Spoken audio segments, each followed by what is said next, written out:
बांग्लादेश में जो घटना घटी है हमारे लिए चिंतनीय है। এবার আসামের সাধারণ নাগরিকদের হাতে অস্ত্র তুলে দিচ্ছে ওই রাজ্যের সরকার প্রধান। বাংলাদেশের পার্শ্ববর্তী দেশের এই অস্ত্র বৈধকরণ কি বার্তা বহন করে তা নিয়ে চিন্তিত অনেকেই। আসামের সাধারণ মানুষের বন্দুক রাখা কি শুধুই আত্মরক্ষার উপায়, নাকি প্রয়োজনে আক্রমণ এবং ক্ষমতা দখলের উদ্দেশ্যে তা ব্যবহার করা হবে, তা একটি গুরুত্বপূর্ণ প্রশ্ন হয়ে দাঁড়িয়েছে। আসামে বাংলাদেশ সীমান্তবর্তী এলাকায় চাইলে আগ্নেয়াস্ত্র রাখতে পারবেন সেখানকার সাধারণ ভারতীয়রা। এই সংক্রান্ত লাইসেন্স নীতির অনুমোদন দিয়েছে আসামের ভারতীয় জনতা পার্টি বিজেপির নেতৃত্বাধীন সরকার। অরক্ষিত বা প্রত্যন্ত অঞ্চলে বসবাসরত নাগরিকদের আত্মরক্ষাৰ জন্য এই নতুন ব্যবস্থার অনুমোদন দেওয়া হয়েছে বলে জানিয়েছেন ওই রাজ্যের মুখ্যমন্ত্রী হিমন্ত বিশ্ব শর্মা। বাংলাদেশের ফালৰ পৰাও আক্রমণের বলি হব। গত বৃহস্পতিবার অস্ত্রের লাইসেন্স পেতে আবেদনের জন্য একটি ডিজিটাল পোর্টালও চালু করেছে আসাম সরকার।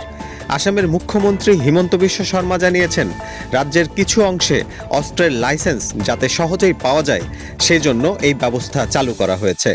ভারতীয় গণমাধ্যমগুলোর খবরে বলা হয়, রাজ্যের সংখ্যালঘু প্রধান ও বাংলাদেশের সীমান্তে থাকা অরক্ষিত এবং প্রত্যন্ত অঞ্চলে বসবাসকারী বাসিন্দাদের নিজেদের সুরক্ষার জন্য এই লাইসেন্স দেওয়া হবে। গত মে মাসে এমনই সিদ্ধান্ত নিয়েছিল রাজ্যটির মন্ত্রিসভা। এবার সেটা কার্যকর করা হলো। সরাসরি বাংলাদেশের নাম উল্লেখ করে বিশ্ব শর্মার এমন মন্তব্য আলোচনার সৃষ্টি করেছে। उत्तर पूर्व का उग्रवादियों का वहाँ सेफ हेवन। আসামের মুখ্যমন্ত্রী বলেন, যদি আমি ভারত বাংলাদেশ সীমান্তের কাছে থাকি অথবা দুই রাজ্যের সীমান্তবর্তী এলাকায় বসবাস করি অথবা এমন এক অরক্ষিত ও সংবেদনশীল এলাকায় থাকি যেখানে আমার সম্প্রদায়ের মানুষের সংখ্যা কম, তাহলে দুই সম্প্রদায়ের মধ্যে উত্তেজনা দেখা দিতে পারে। এমন পরিস্থিতি তৈরি হলে ছোট ছোট ঘটনা উত্তেজনার আবহ তৈরি করতে পারে। সেক্ষেত্রে সংখ্যাগরিষ্ঠ সম্প্রদায় সংখ্যালঘু সম্প্রদায়ের উপর হামলা চালাতে পারে, পুড়িয়ে দিতে পারে বাড়িঘর। একটি থানায় খুবই কম সংখ্যক পুলিশ থাকে। কোনো ঘটনা মোকাবেলায় জেলা থেকে টিম যেতেও কয়েক ঘন্টা পর্যন্ত সময় লেগে যায়, আর এই সময়ের মধ্যে অনেক কিছুই ঘটে যেতে পারে। তাই পুলিশ যতক্ষণ না আসছে নিজেদের সুরক্ষা করা প্রয়োজন, আর তাই এই নতুন ব্যবস্থা চালু করা হলো। গত মে মাসে মন্ত্রিসভার বৈঠকের পর মুখ্যমন্ত্রী হিমন্ত জানিয়েছিলেন, রাজ্যের বাসিন্দারা নিজেদের জমিতেই বাংলাদেশিদের আক্রমণ এবং হুমকির সম্মুখীন হচ্ছেন।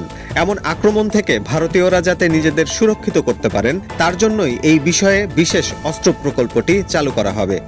প্রাপ্তবয়স্ক পুরুষদের পাশাপাশি নারীদেরও অস্ত্র চালানোর প্রশিক্ষণ দিচ্ছে আসামের সরকার। ভারতের 7 সিস্টার্স নিয়ে দীর্ঘদিনের রাজনৈতিক টানাপোড়েনের পর এমন সিদ্ধান্ত কি এই অঞ্চলে নতুন করে একটি যুদ্ধ পরিস্থিতি তৈরি করবে? হাসান অয়ন, উইকলি ইনকিলাব।